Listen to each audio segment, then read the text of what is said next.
Welcome to Toonami Faithful viewers. I'm senior staff writer CJ Maffers. Wow, I can't even say my own name. It's been that busy. We're here at Anime Expo, and I'm here with quite a special guest that I think a lot of you might find interesting. Hey guys, I'm Antonio Canobbio. I'm the Chief Creative Officer for Titmouse CCO, Titmouse Inc. Yeah, that's it. I don't know. It's a pleasure to be here at Anime Expo 2019. You might have heard Titmouse. They've worked on all kinds of projects. They've worked on a Toonami staple like Megas XLR. They've worked with Last Airbender, The Legend of Korra, and as well have done a ton of other Adult Swim shows, such as Ball Masters, more recently at least, just to mention. And they are now working on Venture Brothers after Season 5 as well. Look, they make those t-shirts. Pretty cool. It does look really cool. So you've heard of them. First question, though. What does CCO entail for Titmouse, at least for you? All right, so let me think on that, because many things. First, I touch a little bit of everything, and I make sure, I would say it's quality control.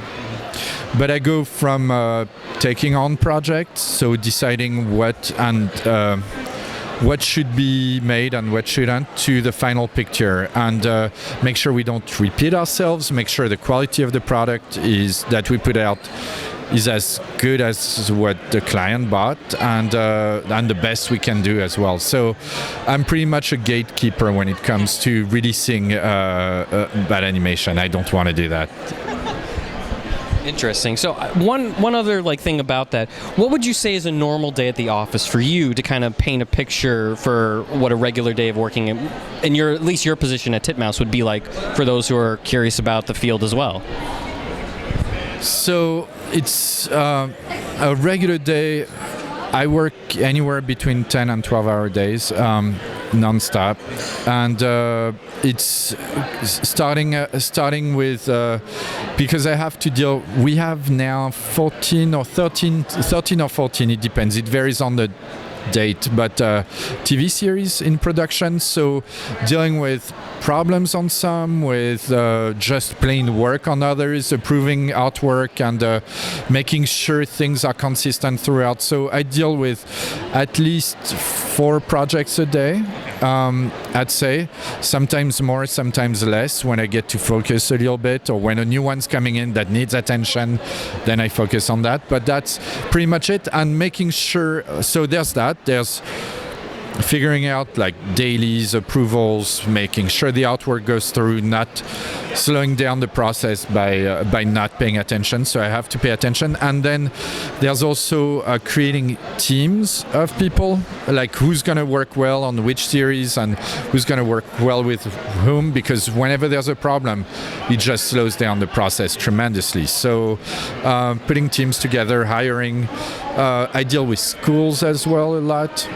Recruiting, so all that. So from script, yes, I read the scripts, but when there's really a problem, I will comment. Otherwise, I let writers do their job.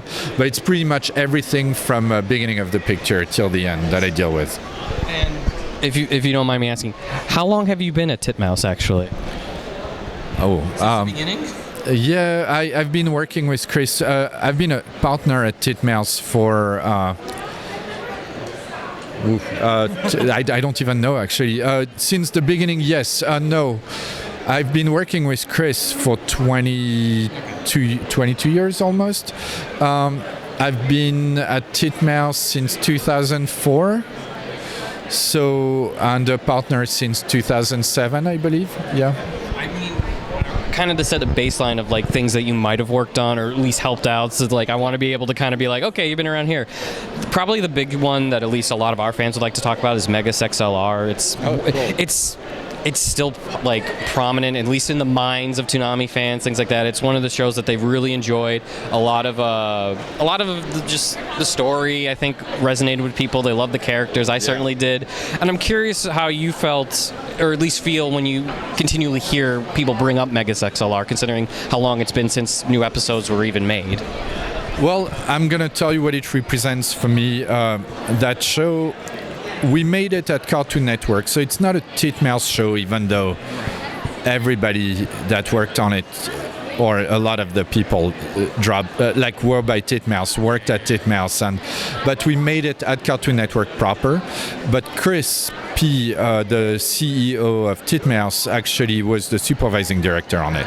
Had a super heavy influence. It was created by Jody Schaefer, one of our directors, one of our go-to directors at Titmouse. So Juno Lee who's a partner at Titmouse, our supervising director, is used to be a director on the show.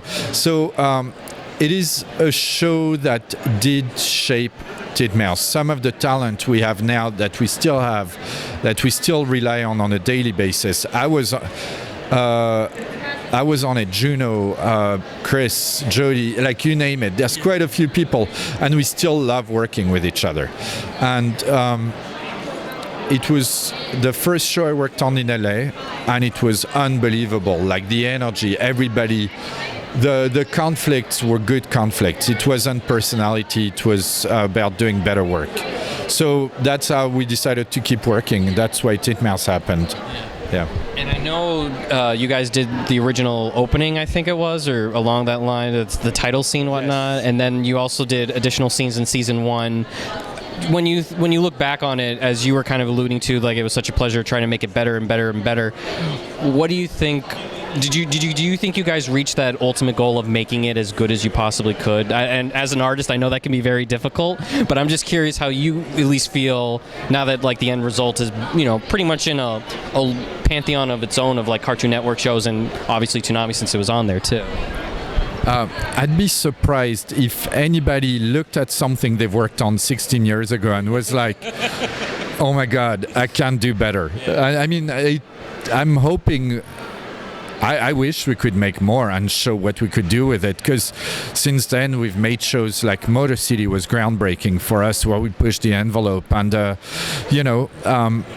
which had a lot of the lessons we've learned on Megas we applied to Motor City, and it was so unbelievable to work on a show created in-house, done for Disney, and so if we could do Megas or Motor now with what we've learned, my God. And I hope it's some of the new stuff we're going to make. We apply new lessons all the time, but we haven't dealt with a show with cars in a while. I want to do that.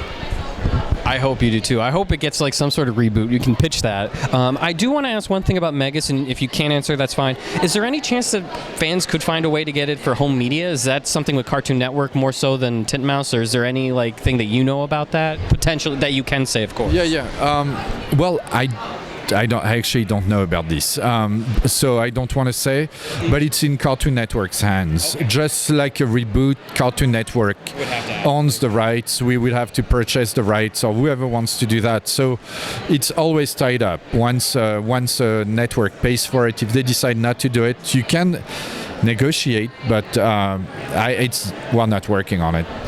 No, a lot of fans of ours have been always asking about it, because you know how people like to collect things that they love, and Megas is such a thing. I mean, chicks do dig giant robots, so I mean it's hard to not like want that song to be on at home. Now, enough about Megas. We can kind of go forward to at least some new stuff that's been going on, or at least newer projects. Venture Brothers, I think, is probably the biggest property for me. I think about the fact that that Titmouse is now taking over after season 4. They did season 5. They're going to go through it.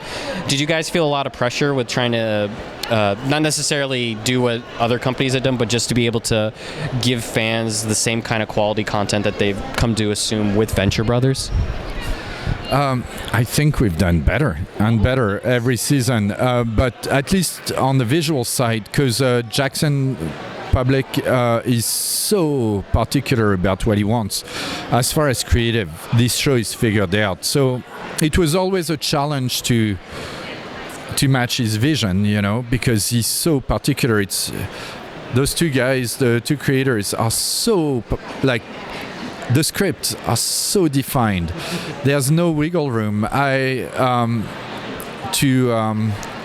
to explore because they've done all the research. It's not laziness or control on their side.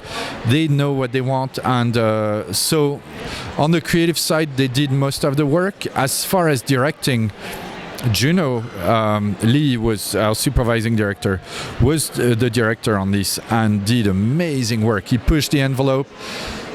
The storyboards were better. I think the show got better visually because of it, but I don't think there was much room for improvement on what they wrote. We didn't do that part. Yeah. I just know how, if there's one thing I've learned about fans, they do not like change. So it's got to be kind of feeling a little nerve-wracking when a new project that's been established kind of comes your way. But that's any project, even if it's a new one. Like, look, we have. I'm sure you'll want to talk about this, but we have a new one coming up, founded by fans. That's the one we don't want to disappoint. Right. Yeah. If you want, we can kind of segue into it and talk about the thought process of what came to be to birth this project. A critical role. Yes. All right. Because like how big Critical Role has become definitely has to be. I think just like. You look at it and you're kind of like, how did we get D&D to be as big as it is? I know, I don't know, because I'm a huge fan of D&D. Like, I learned English through D&D. There wasn't a translation when I was 11 years old in France. It was all in English. I did not speak English, so I had to translate every single word through a dictionary. And so I had a tremendous medieval vocabulary, but no idea how to pronounce a spear. It would be a spare or a spear. But anyway, So and Crispy is also a D&D fan. So I would say that was a very, very easy. It was easy for us to actually. Agree on making that show. Now, we had no idea the fans were going to be so into it. I mean, this is insane, and we're so grateful. Never do we start a show with that much money in the bank and nobody attached to it, and so that's where we are at. We are figuring out how are we going to make this. This is weird. Did Chris and Matt get together to make this, or Chris and Geek and Sundry, or how did the two sides kind of meet to be able to do this? I actually wasn't there, so I wish I could tell you to agree to make the cartoon. Yeah, I think. Well, we know some of those guys because they are voice actors. So they had that thing. They had a comic book. They had. You might know more than I do about it, but I wasn't in the first meeting, so I can't tell you exactly what happened because I would be making it up. But I don't know if you know Sam, Travis, and those guys. They are so friendly and so open, and it was such an easy connection. We just had no idea the fans wanted it that much. Yeah. That's awesome. I will say one of the newer shows that Titmouse has been making and things like that I find stylistically really pleasing and really interesting is Ballmasters. Oh, cool. I don't know why. I just happen to really like it. It's cool. It is cool, but I don't know what about it drew me in. Maybe just the animation, as simple as that. I'm kind of curious on what led to being able to produce the show and things like that. Was it like you were doing in your panel, the 5-second day thing? Was it something like that, or was it completely thought up? I'll tell you that one I know. Even though. It's Christy Caracas that makes that show. He created Super Jail, which was another show on Adult Swim, and I actually like that. Oh, it was fantastic. He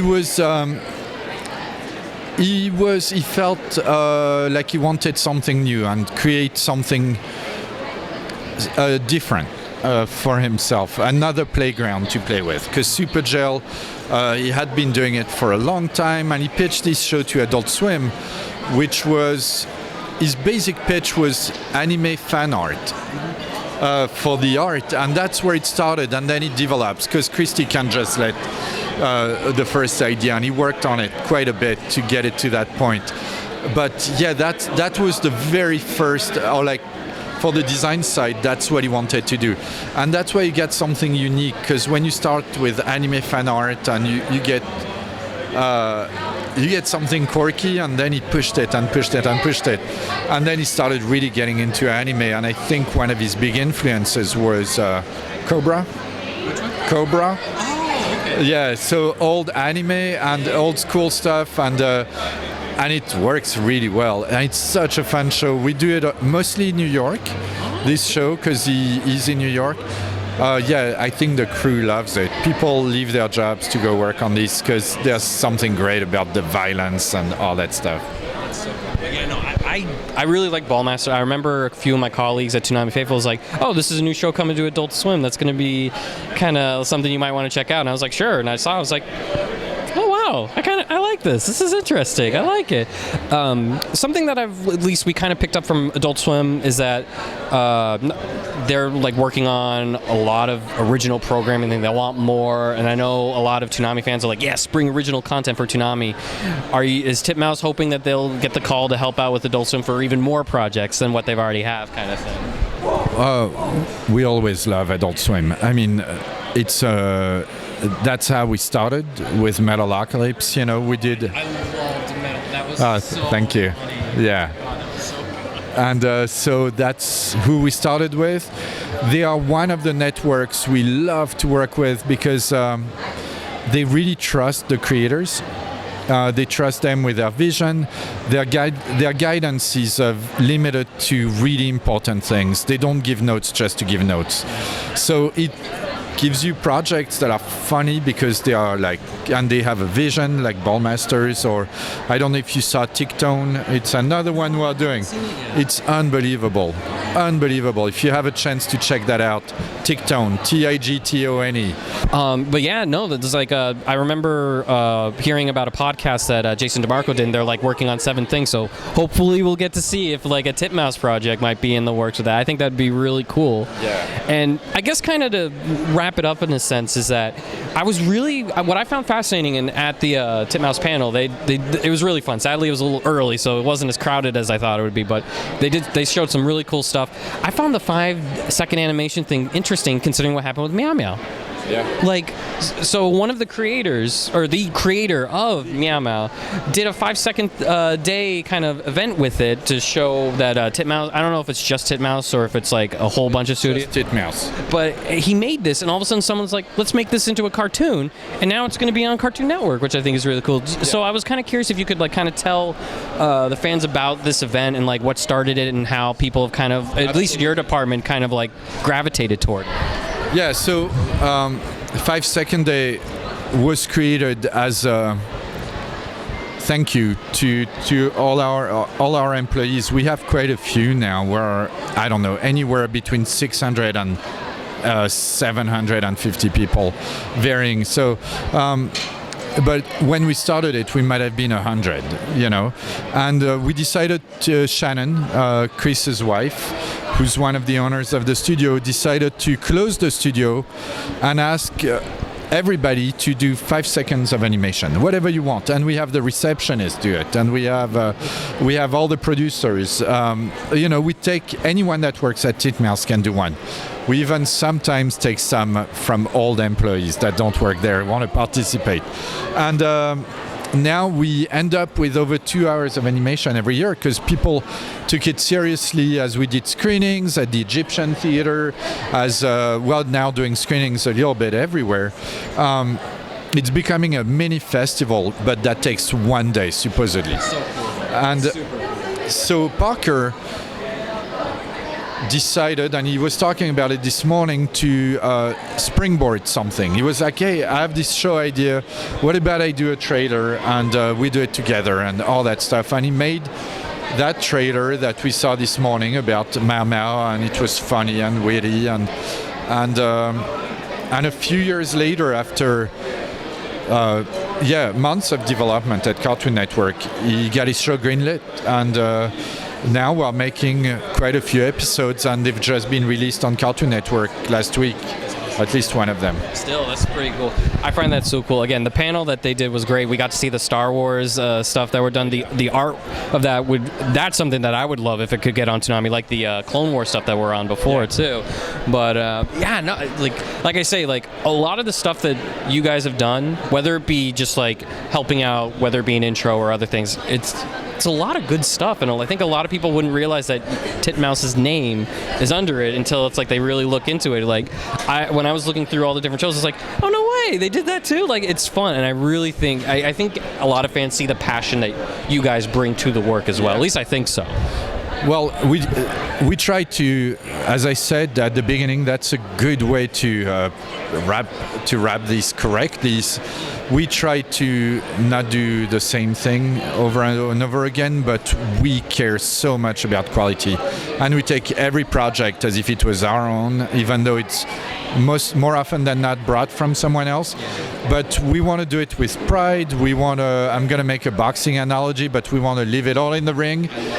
Yeah, we don't want to leave it to the judges. We want to know that we did our best no matter what. I hope you don't mind. Who's your favorite fighter, if you have one right now? Oh my God, I know I don't, because I follow mostly UFC these days. I'm more of a Deontay Wilder heavyweight, because he gets knockouts like 79 or 97%. So for me, it's still Tyson, and it will always be.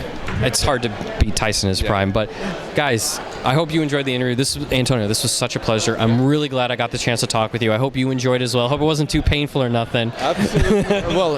No, it was kind of painful, but it's okay. No, I'm kidding. It was great. Yeah. But I will say, one of the things that you guys have done that really stuck with me, and I'll just leave it as I love Freaknik. I don't know why. I loved Freaknik, like T-Pain doing the voice. I loved how his character looked, Freaknik. I thought it was just, I don't know, it stuck with me ever since I saw it. And I have no idea why. I'm not going to be like, oh, it was the greatest thing ever, but like, it's stuck with me even to now after seeing it. So I really, really enjoyed it. Yeah, it was a strange production that didn't come and go because it took 2 years to make. But it was really great to do this. I wished we could do more, but that's the thing. Projects come and go, and then I don't know what we're doing right, but we get lucky with really cool new projects all the time. I wished I could talk about all the things we are doing, but my God, we have such cool stuff. So keep watching it, so great. I know I will be, and I hope you guys too. Guys, again, thank you so much for this. This was such a pleasure, and I hope you guys enjoyed it too. Thanks, guys.